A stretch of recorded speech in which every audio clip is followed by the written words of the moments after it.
Welcome, everyone. This is the Christmas Spectacular episode of True Crime All the Time. This episode should drop right before Christmas, so hopefully some of you out there are listening to it right now on some new fancy phone or tablet, maybe a computer that you just opened. But either way, Gibby and I want to wish everyone a very Merry Christmas.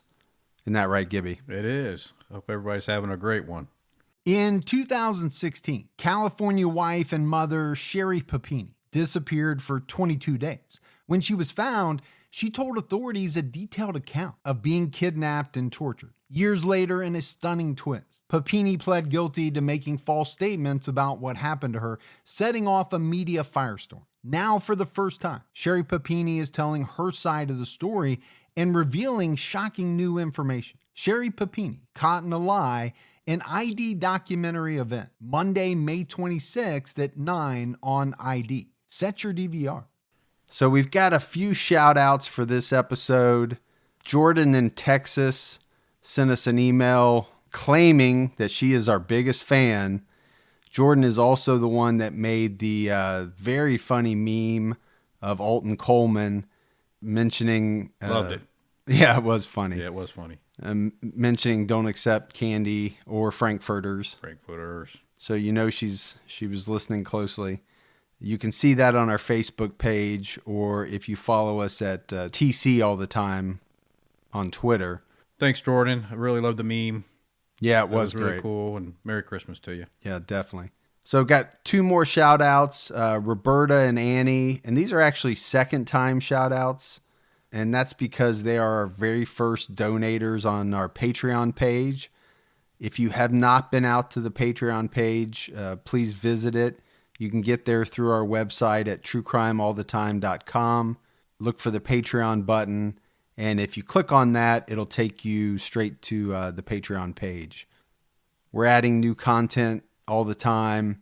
And there's some content on there that is available to Patreon only supporters, but you can support the show for as little as $2 a month. You know, I want to sound like Sally Struthers, but that is far less than a cup of coffee a month, right? So less than $1 Starbucks a month, you can help support the show. If you're using iTunes, please go out and take the time to rate the podcast. You can write a review as well if you want. You know, if you love the show, it's a great way to help support us. And it gets us out there and seen by our rating.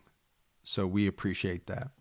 So as I mentioned, this is our Christmas Spectacular. And what Gibby and I thought we would do is instead of focusing on one crime or serial killer or murder, we would go through and give our favorite Christmas crimes.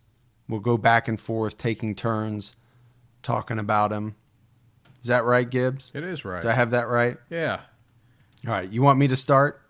Well, you look like you really want to get going. I can tell. I'm jumping. Yeah. Jumping at the chance. All right. So I'll start. I'm going to talk about the Covina Massacre. So this is 2008. So you're going to be a little on the light side. Yeah. Yeah. I don't want to jump out the gate with really gruesome ones. Yeah, so let's start with a mask. Yeah, okay. Sorry. We may have some funny ones in here. This is not one of them. Yeah, at all. They can't wait for me to get in because I got a funny one. Right. So we'll go back and forth. We don't want to make it too dark all the time. We gotta bring a little lightness to it. But this one is dark, unfortunately. So it's Christmas Eve night, and around 11:30 p.m., a man named Bruce Pardo, who had rented a Santa suit at a local costume shop, he puts on the Santa suit and he heads over to a party that's being held at his former in-laws' place.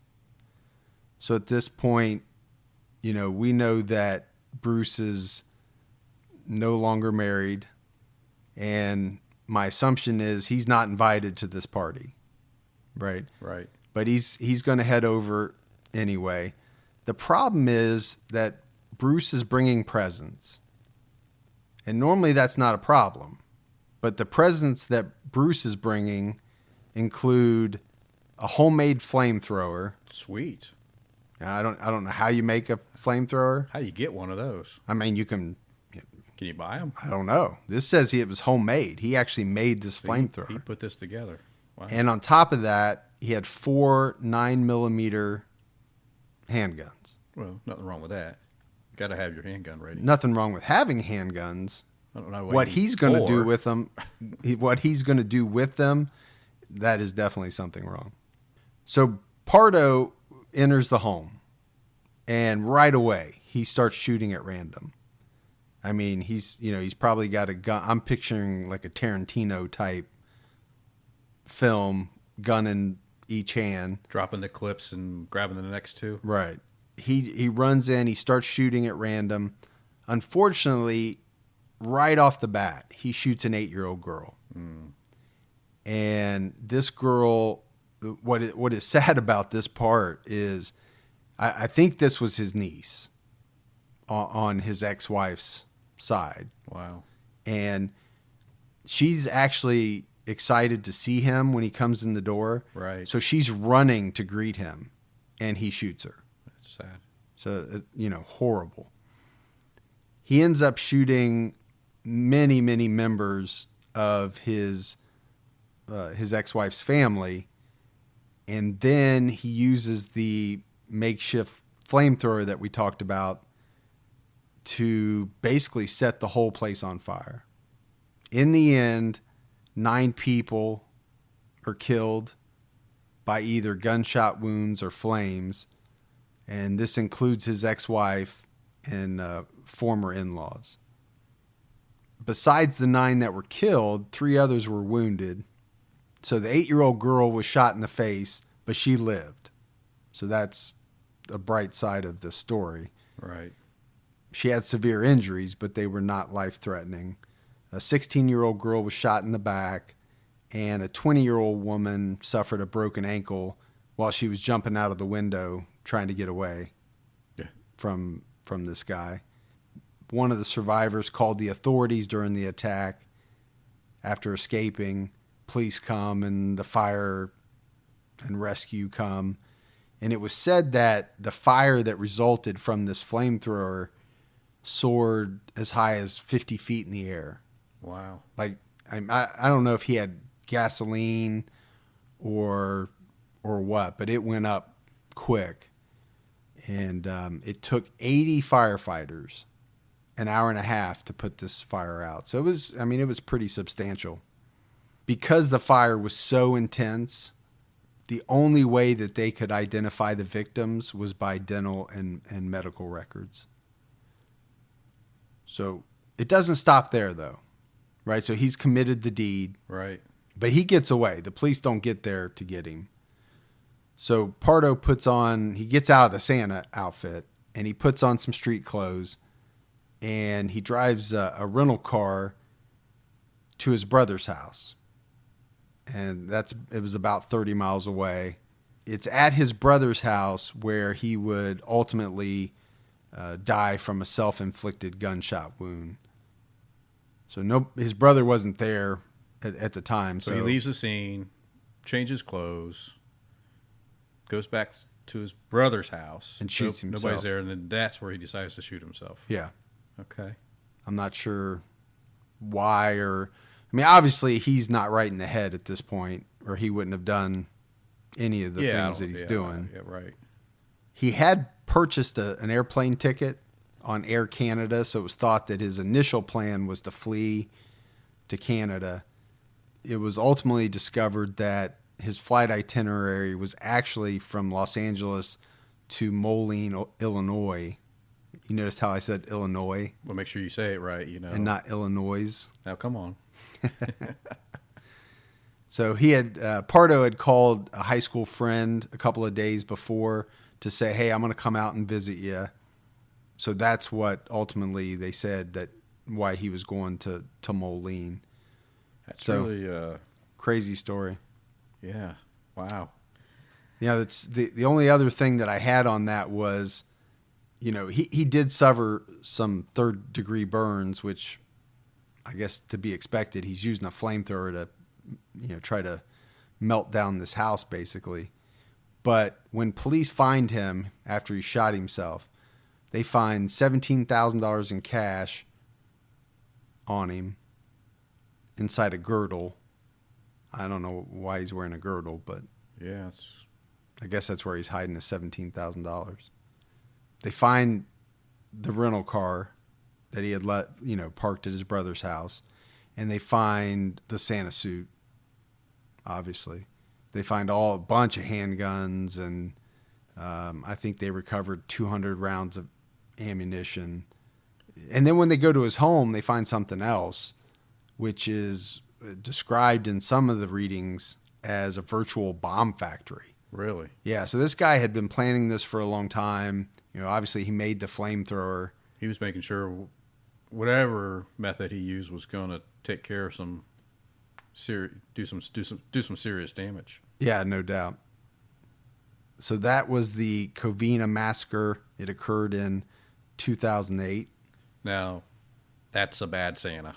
That is. Bad Santa. Bad Santa. Well, look, so on the lighter side, we'll go from dark to light. Yeah. So I just got this short little one here that I just find it funny. It's in near our hometown, Dayton, Ohio. This is Christmas of 2011, and there's this gentleman named Terry Trent. So he gets wasted on some bath salts. So I just want to make sure, right? Bath salts is the one that causes people to eat other people's faces off? They can, sometimes, the zombie effect. Right. Wasn't that the big story back in a few years ago? Yeah. Bath salts cause somebody to eat somebody else's face off. Somebody's face, yeah. That's a whole nother podcast, I think. Sorry to interrupt. Yeah, well, you're into that zombie stuff, aren't you? Yeah. You like shooting them, I think. I like Walking Dead. Walking Dead, yeah. So anyway, this Terry Trent, he is wasted on these bath salts, and he walks in the back door of his neighbor's house, and he just starts to decorate the place for Christmas. I mean, he's high on bath salts, just decides he's gonna, get it all Christmassy. Well, what else would you do if you're high on bath salts? Oh yeah, well, at least he's not eating anybody's face right now. So that's good.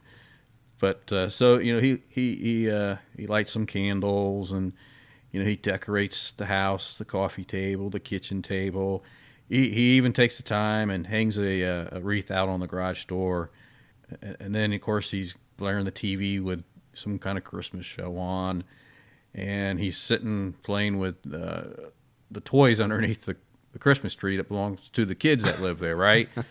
So they have an 11-year-old boy that he wakes up hearing the noises, and he goes to his mom's room and wakes her up, and of course they look downstairs and they see this strange guy just having a good old time, the house decorated, TV blaring. So of course she calls the Dayton police, and you can figure out what happens from there. But some guy, just picture this guy, picture coming home, and got some guy high on whatever, sitting underneath your tree, playing with your kids' toys. I just think it's funny, man. That would not work out well for me. Yeah, exactly. What's funny, when you said you were going to do this one, that when this one was on your list, I looked it up, and one of the quotes said, "What the hell else are you going to do in Dayton, Ohio?" Yeah, which I found that kind of funny. That's the excitement around here. Yeah, since we live here. Yeah.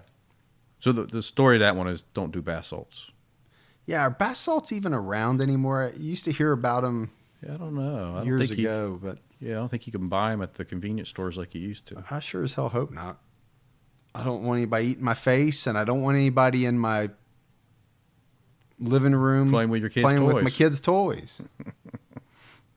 True Crime All the Time is sponsored by BetterHelp. Folks, therapy can feel like a big investment, but let's think about the state of your mind. It's just as important as your physical health. Traditional in-person therapy can cost anywhere from $100 to $250 per session, which adds up really fast. But with BetterHelp Online Therapy, you can save, on average, up to 50% per session. With BetterHelp, you pay a flat fee for weekly sessions, saving you big on cost and time. And you get quality care at a price that makes sense and can help you with anything from anxiety to everyday stress. Your mental health is worth it, and now it's within reach. I've used the BetterHelp service for years. And I love the fact that, I can connect with a therapist in a comfortable spot in my home on my laptop. With over 30,000 therapists, BetterHelp is the world's largest online therapy platform, having served over 5 million people globally. Your well-being is worth it. Visit betterhelp.com/TCAT today to get 10% off your first month.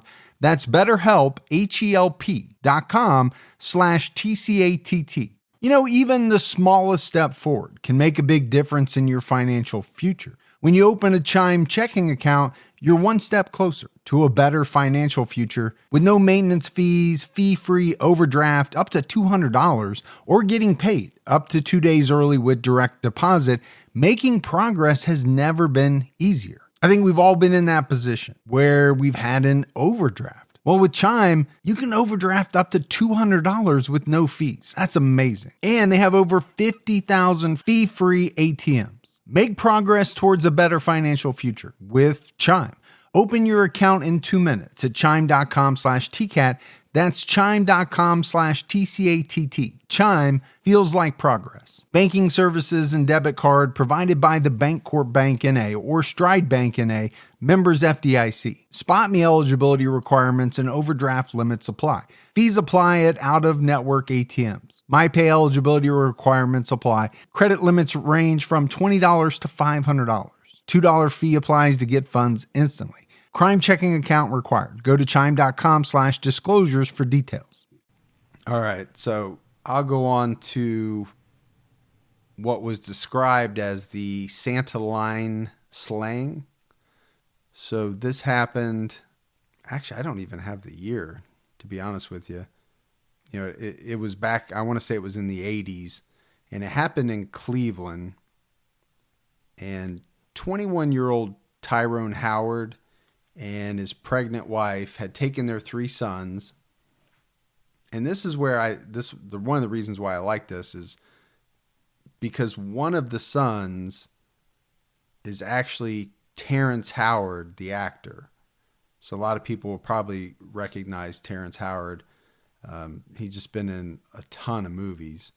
So this is actually, Terrence Howard is actually one of the 3 sons that is going to see Santa Claus at Higbee's department store in Cleveland. So they're waiting in line to see Santa Claus. Also waiting in line is 36-year-old Jack Fitzgerald, who had 3 of his own children, and his wife is pregnant as well. But he's got just his 3 children with him in line. His pregnant wife is shopping with their oldest daughter. At one point, they get into an argument. So the Tyrone Howard and Jack Fitzgerald are arguing supposedly about one or the other cutting in line. Now, I will say there's a lot of information there's quite a bit of information online about this, but there's a lot of differing stories.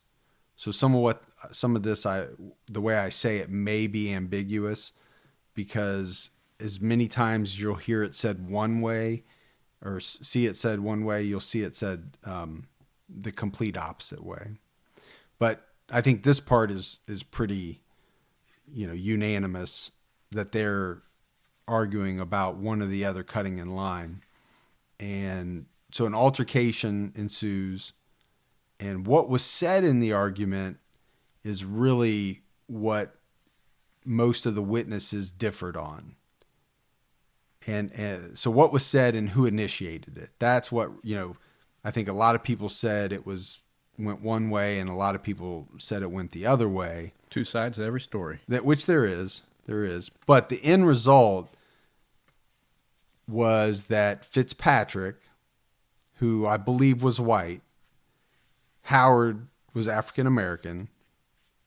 Fitzpatrick grabbed Howard, pinned him up against the wall, and kneed him in the groin. That part was pretty well substantiated. That was not one of the parts that was differed among the witnesses, but Right. somehow Howard's groin begins bleeding, apparently from a previous injury that he'd had. And Howard obviously didn't take kindly to being kneed in the nether regions. And so he uses a sharp object and stabs Fitzpatrick several times in the thighs and the neck. And Fitzpatrick falls to the floor. Howard flees the scene, goes to his mother's home. But hours later, he turns himself into the police. Fitzpatrick, at this point, is taken to a nearby hospital, but he ultimately dies from the wounds that he received. So Howard's charged with second-degree murder. He pleads self-defense at his trial. And this is where it really gets into the he said, she said, because the Howard side is that Fitzpatrick used a lot of racial slurs against them in the argument. So racial hate crime. Racially motivated altercation, maybe, as much as it was about cutting in line. At least that's what was alleged at trial. But that was denied by Howard's wife. So, which is kind of strange. Right. But she did testify that Fitzpatrick had said, made this quote, "Doing things like this has set your race back 5 years." Howard testified that he, had cursed at Fitzpatrick, and that's what led to the altercation after the line cutting. So again, it was really hard to piece this story together because there were so many different versions. Fitzpatrick's widow testified that a security guard had separated the two men at some point when they were having this scuffle. Right. But that's when Howard pulled a knife from his jacket and he lunged at Fitzpatrick and, stabbed him multiple times. Howard and his witnesses testified that while Howard was pinned against the wall, a woman handed him a nail file, which he used to stab Fitzpatrick. That would be supporting the self-defense. But the nail file was never recovered, and this supposed woman that had come to his aid with the nail file, Right. she was never identified, never came forward, and never testified at trial. So mystery woman. Yeah, mystery woman. I don't want to say she was made up, but they could never substantiate the facts about it. Today they'd have video. Yeah, TMZ would probably be there Right. at exactly. some point. So I did read where the jury foreman said that the issue of race did not come up as a factor in the jury room. And after a long deliberation, Howard was convicted of manslaughter. He was originally charged with second-degree murder, so they only convicted him of manslaughter. And he received a sentence of 1 to 25 years in prison. And this is the really interesting part, that he was paroled after 11 months for good behavior. Really? 11 months. That's it. That's it. Yeah, I mean, I personally know people that have been in jail for a lot longer than that and never killed anybody. So For lesser of a crime. Yeah, there must have been something there where obviously there was something there for them to give him the lesser charge of manslaughter, and then there was something along with his good behavior that allowed the prison system or made them think that he was a good candidate to be eligible for parole. It is said that he had no previous criminal record, but unfortunately he and his wife divorced shortly after his release from prison. So she waited the 11 months and then divorced him. Should have divorced him while he was in there. Yeah. Yeah. That But way he was over it by then. The reason I picked this one and why I thought it was so interesting was the Terrence Howard connection. Yeah, it's interesting. You got that Famous actor. Yeah, what's that show he's on? Is he on Empire? Empire. Yeah. I don't watch it, but I think that's the one Yeah, I he's think it on. is. He's been in a lot of great movies. He's a great actor. Oh yeah, yeah. He's a A-list. Yeah. So Iron Man. He's been in all the Iron Mans, and You know, Is he an Iron Man? Yeah, he's maybe not all of them, but he's the when he in the very first one, wasn't he the Air Force guy? I think he was, and then I think that Don Cheadle takes over. takes over after Yeah. that. Sorry, we're getting away from true crime here a little bit. So the moral to the moral to that story moral is walk away. Walk away, Yeah, if something happens while you're in line, walk away. like a Kenny Rogers song. Yeah, There you go. want me to sing it? No, please do not. I don't think anybody wants to hear that on Christmas morning. You know, if we should have started the podcast out with letting everybody know that if every time you hear Gibby say An angel gets its wings. yeah, Is that what you were going to say? that you have to take a drink. Oh, drinking game, Christmas drinking game. Yeah, 'cause sometimes I say a lot, and before the podcast is over, I'm sure you would feel pretty good on this Christmas Eve or Christmas Day. Pretty little woozy even. Yeah. So here's a quick little funny thing that happened one Christmas time. And of course, this is not in the United States, but this is just a real quick. Well, where is it? You got to tell us. It's in Chile. Chile. Yeah. So anyway, reportedly, this woman told her neighbors that she picked out the best Christmas tree, and that her kids they were going to have the best holiday ever because of this. As well they should. Sure, yeah. So, when the neighbor goes to look at the tree, it turns out what she picked out was just a gigantic cannabis plant. And on accident or on purpose? I think she's playing it off as she did it by accident. I mean, I don't know how you get that mixed up with a Christmas tree, but they look pretty. Not that I've seen a lot of cannabis plants. Yeah. In person, I've seen them maybe on TV. But they look very, very different. Now, I don't know about Chile. Maybe Chile, they trim them like a Christmas tree. I don't know what Christmas trees look like in Chile, but so anyway, I just thought it was funny that was one of the stories I read out there. Well, you can see how we went, right? So I picked a little darker, and you obviously went lighter, which makes for good. We don't want to be too dark on Christmas. No, Maybe I went too dark. I do have a little bit of a little darker one, but not too dark. Okay. Real quick here, and it's we got some fans down in Kentucky. Yeah, a lot of fans actually in Kentucky. Yeah. So this one is in Ashland, Kentucky. No, it's an older one. We're going back to the late 1800s, but I just thought it was for our fans in Kentucky. They need something else to hear besides the UK basketball team all the time winning. Do not disparage my UK Wildcats. They got a big game coming up pretty soon, don't they? Yeah. Yep. They got a bunch of big games coming up. Every game is important to them. It is. So anyway, this is Ashland, Kentucky, and there's a Robert Gibbons. He's 17 years old, amputee. His sister Fanny, 14, and their friend Emma, she's 15. They were asleep, and someone breaks into the Gibbons house. And very, very early in the morning, they decide to bludgeon them to death. And the method they used was crowbar and an axe. That can't be a good way to go. Yeah, I can't imagine crowbar. That has to be axe. I think you could go pretty quickly. Yeah, but if it's got a sharp edge on it, But crowbar might take a while. Yeah, that's just that would not be my method of choice. No.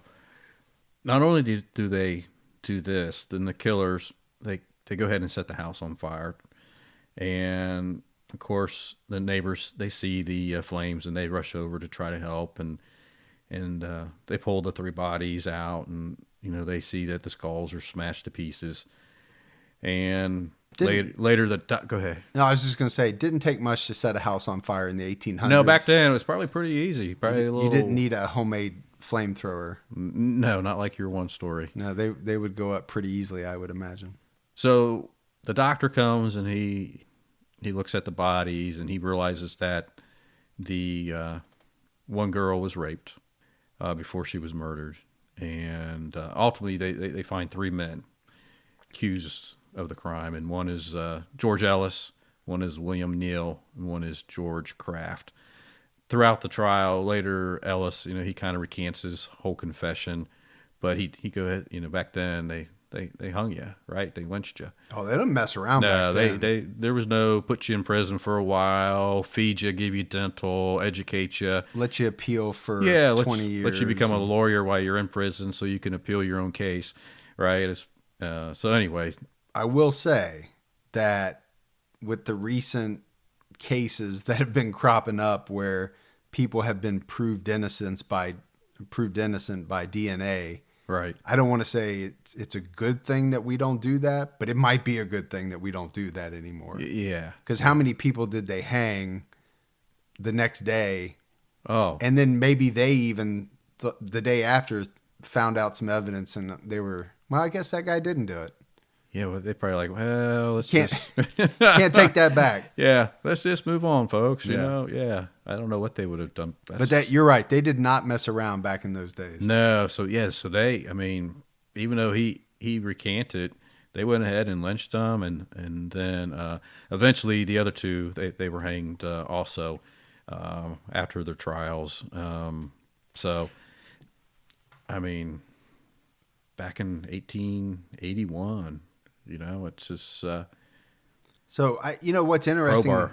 about that is, number one, they had crowbars in 1881, Right? but that true crime and murder, it goes back as far as you can. It's human nature. It goes back to the beginning of time, right? Right. There was a caveman that wanted something, so he took the big rock and he hit the other caveman over the head and killed him. Goes back to the Bible, man. Yeah. Cain and Abel. It's definitely not new. My wife and I do a lot of shopping online, and we always use Rakuten. Rakuten is the smartest way to save money when you shop because you earn cash back at over 3,500 stores. We're talking fashion, beauty, electronics, home essentials, travel, dining, concert tickets, and more. Your favorite stores like Macy's, Nike, Sephora, Dyson, and Lowe's. And that's just to name a few. Pay Rakuten to send them shoppers, and Rakuten then passes on a part of that payment to its members as cashback. Cashback is deposited directly into your PayPal account, or Rakuten can send you a check. You can even maximize your savings by stacking cash back on top of other deals, like store sales and coupons. You're already shopping at your favorite stores. Why not save while you're doing it? It really is a no-brainer. Membership is free, and it's easy to sign up. Get the Rakuten app now and join the 17 million members who are already saving. Cashback rates change daily. See Rakuten.com for details. That's Rakuten.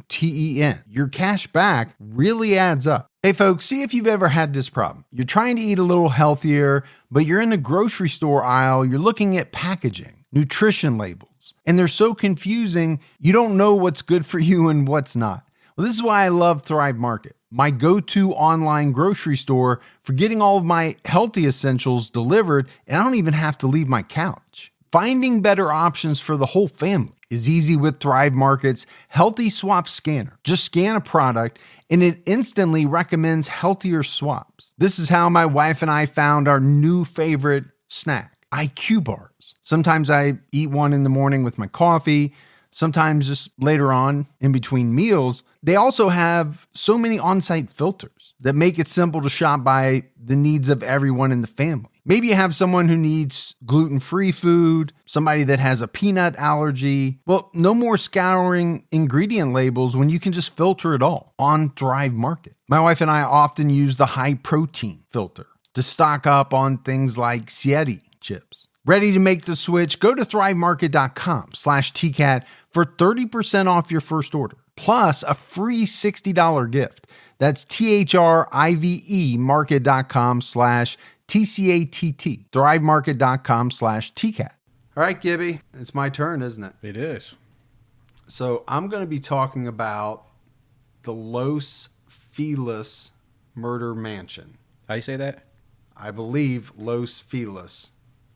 So a little shorter than my other ones. This happened in 1959. And this happened at the house of Dr. Harold Perelson, who apparently was a very respected family man. He was a doctor. This is in a very nice area of Los Angeles. At least it was in 1959. I'm not sure about right now. The problem with Dr. Perelson is that he murdered his wife in cold blood on Christmas. So apparently the family had a nice dinner, put the 2 younger kids to bed, and as soon as that happened, Dr. Perelson went and got a hammer from his garage. He returned to the bedroom and pummeled his wife's head repeatedly. Jeez. Yeah, killed her. Wow. His eldest daughter, Judy, must have walked in because she saw what was going on. And then the doctor goes after her. And he's swinging the hammer at her and attacks her, hits her in the head. Luckily, the wound kind of grazes off. It wasn't like a real landing blow. Right. But he hit her a couple times, but they were all kind of, grazing type blows. So she was basically just wounded and stunned. She's screaming out, "Don't kill me." And it's her screaming that alerts the neighbors who call the police. So at this point, I don't and never did really find out what drove Dr. Perelson. There was no information that I found that really. Just being married. Yeah, it could be. We've all been there at some point. What he does after his oldest daughter gets away and she's screaming, he knows the police are coming. He basically downs a bunch of pills and Bath salts. and bath salts, which I'm sure they didn't have at that point. But killed himself, and he was dead before the ambulance even arrived. So the good thing about that is it left all of his other children alive. Right. His oldest daughter that he attacked didn't die, and he didn't go after any of the 2 younger kids at all. And I'm sure mentally they were fine after all this. Oh, yeah, I'm sure they lived a great life. Right. Had no trauma whatsoever. I'm sure they can't wait for Christmas to come around every year. I really hope they're not listening to this. That would be bad. I hope not. But I would feel bad about that. You can write Mike Ferguson at True Crime All the Time. Actually, this murder occurred on December 6th, so it was around the holiday. It was around the pre-holiday holidays. Why I season. put it on, but it was interesting enough. But what really capped it for me, and why I wanted to put it on the list, was that it was December 6th, but they lived in this big mansion, and that's why I guess it's called the Los Feliz Murder Mansion.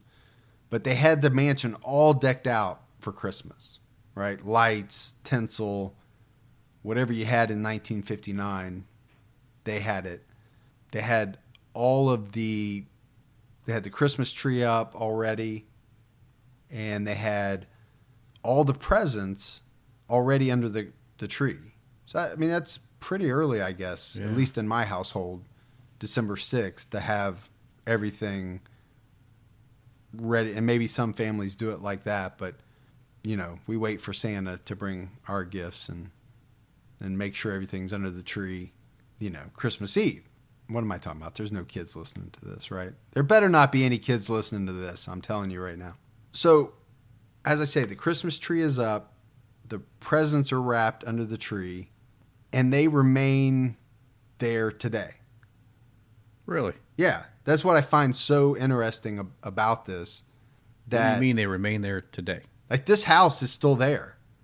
Really? And apparently, from what I read, now I don't know how old what I was reading is, but this has been a destination for visitors interested in the gruesome and the macabre to visit. I don't know who owns it. I don't know who runs it. So the family said, after all this, don't open those. I guess. Leave the presents behind.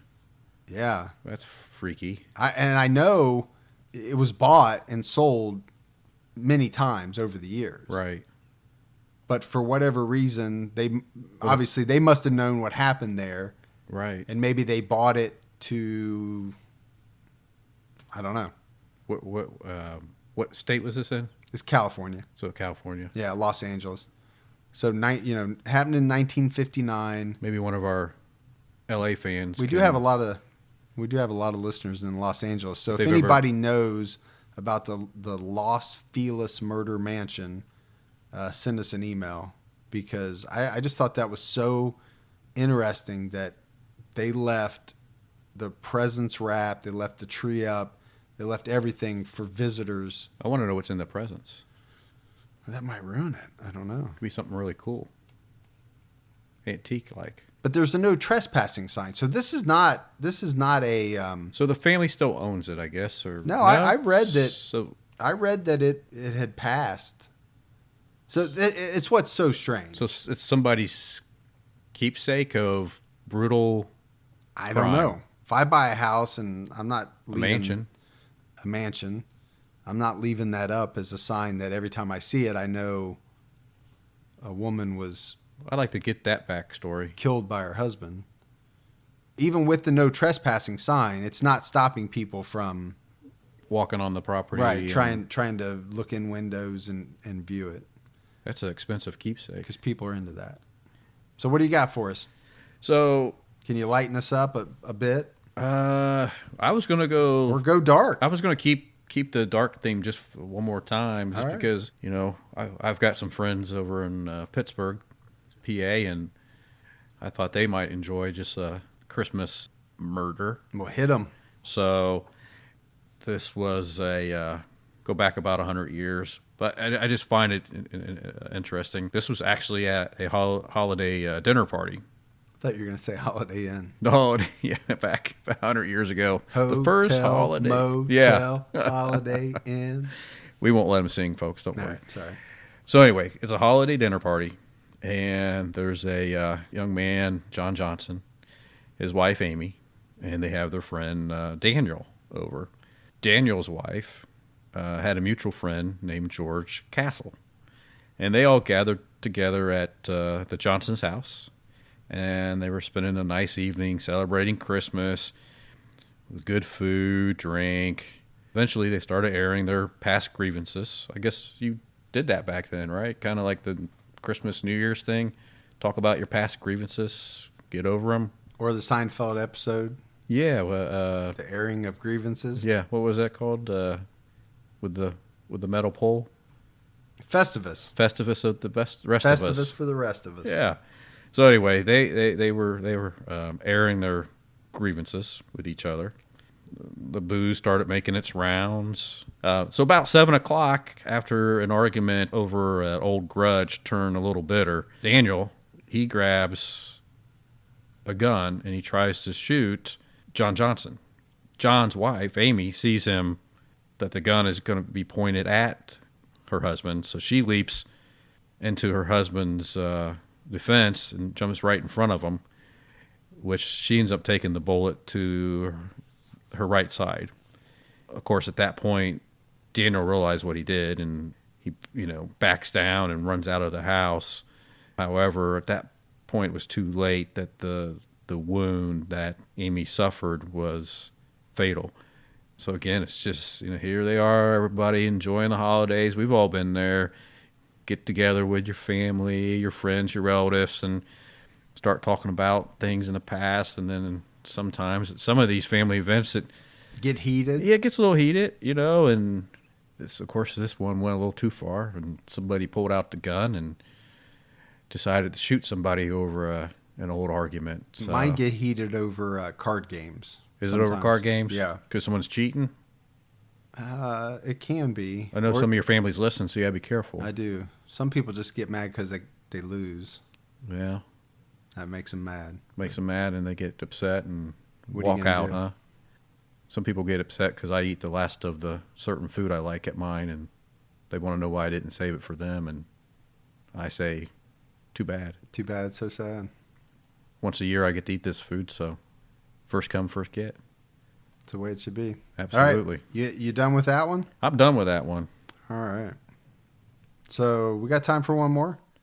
Yeah, you do. I think we do. Yeah. All right. So I'm going to talk about the Charlie Lawson murders And I'm going to go back a ways too to 1929. And this happened just before Christmas. Charlie Lawson, who apparently had a very large family, his wife, Fanny, there again, got a couple of Fannies here that we're talking about. Yeah, you don't really hear that name anymore today. Not too much nowadays. His children are Marie, 17, Arthur, 16, Carrie, 12, Maybelle, 7, James, 4, Raymond, 2, and Mary Lou, 4 months. Wow. So 1, 2, 3, 4, 5, 6, 7 kids. So a lot of cold nights in that house. Yeah, seven kids. That's a lot of kids. So we know what they were doing. Yeah. They weren't sleeping a lot. Well, and do the math on Marie, 17, and Arthur, 16. So Yeah. So anyway, Charlie's taking his family on what was described as an uncommonly lavish trip to buy new outfits. I'm assuming they didn't have a ton of money, especially with 7 kids. that many kids. So they needed these new outfits because they were going to take a family portrait. The problem is that the new outfits that they bought would turn out to be burial clothes for everyone. So on Christmas Day, this is when Charlie Lawson begins slaughtering his whole family. So wait. So this is not a cheerful Christmas. You're going dark again, aren't I'm ending on, this which will probably be our last one. I'm ending dark. Nice. So he starts shooting up his whole family with the shotgun. He shoots Carrie and Maybelle first, and then starts to go after his wife.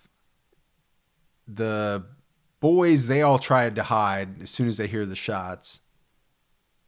And Maurice is screaming, but eventually he finds them all and he kills every one of them. Even the poor little 4-month-old Mary Lou. Jeez. Maybe we should have ended with one of your funny ones. Yeah.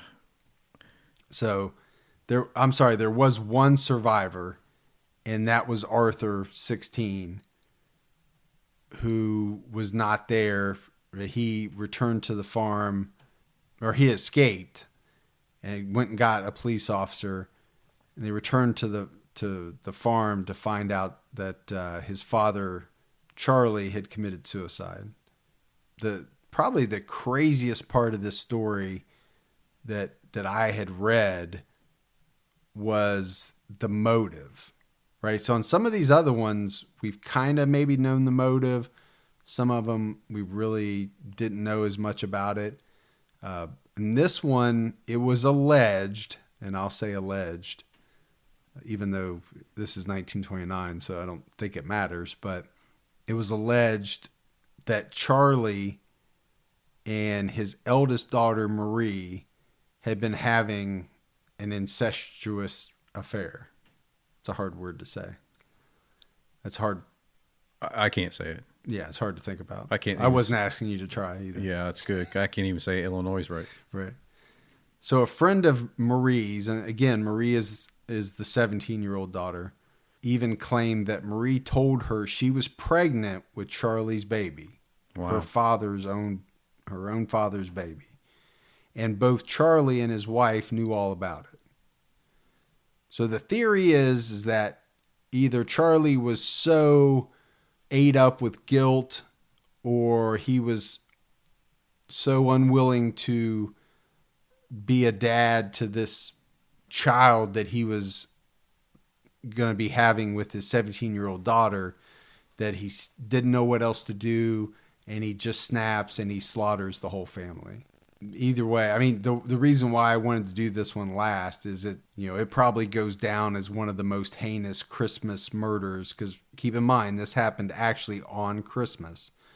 This is probably one of the most heinous murders in United States history. So on Christmas. He wasn't happy, so he decides to take out the whole family and then himself, instead of just taking himself out and letting the family live their own lives. Well, I've never understood that, right? we've seen that in a lot of news or media stories where somebody went on a rampage and they killed a bunch of people and then killed themselves. Sure, your first story Yeah. was that. Yeah. Right? Why not just kill yourselves and be done with it? Yeah. I mean, I'm not advocating that anybody should commit suicide, Well, but if your plan is to go out and kill a large number of people and you know you're ultimately going to kill yourself, just take care of yourself. yeah, I don't get that. I mean, is it fame? Is it not? Obviously not in 1929. No. He wasn't looking for fame, but Which is even strange for 1929. I'm even thinking, you're better with a shotgun than I am, but I'm just thinking how fast you had to be with a shotgun back in 1929 to go around the house to shoot the wife and 7 kids. Yeah, one got away, but still, I mean, you'd have to be pretty good with a shotgun. well, I guess it depends on what. And corral them all just to make Yeah. sure you can get it off. And I think, If it's a double barrel, I mean, yeah, and I'm sure the kids were shocked too that they weren't scattering running. They just probably were shocked what was happening. well, it said they tried to hide, and of course, he found them, and they were probably pretty easy targets. So not very good that at hide and point. seek then. So yeah, sorry to end it on such a downer. You got to have one. You got something Something to go out on a. I You wish you did, wish but I you don't. did. You don't have another giant Christmas weed tree story. wish I can't even finish the sandwich now. All right, Gibby. So we wanted to do just kind of a hodgepodge of Christmas stories for people. They didn't have to pay too close attention to. They could listen to on their newly unwrapped gifts. But we definitely wanted to get a Christmas episode out, and we wanted to definitely tell all of our listeners that we wish them a very Merry Christmas and Yeah, happy holidays. yep, happy holidays. And again, how unbelievably grateful we are for the number of people that have been listening to this show. It's beyond, I think, we couldn't have imagined that it would take off this quickly.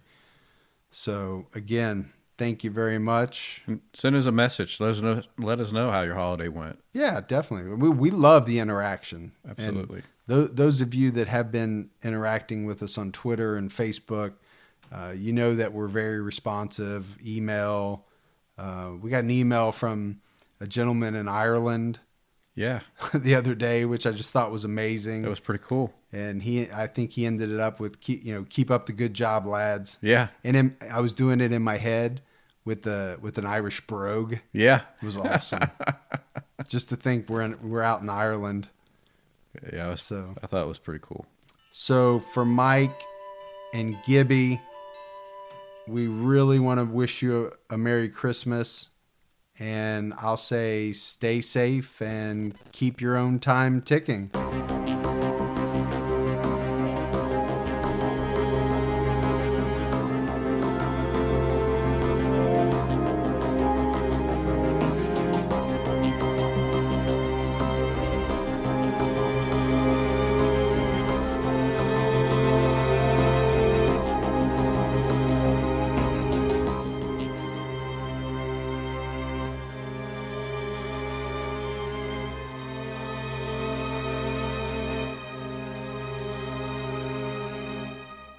At Hotels.com, we know some travelers crave an ocean breeze. Others don't want to deal with sand. And oftentimes, those two people end up together. Compare properties side by side to find yourself poolside, oceanside, and still in a relationship. Find your perfect somewhere with Hotels.com.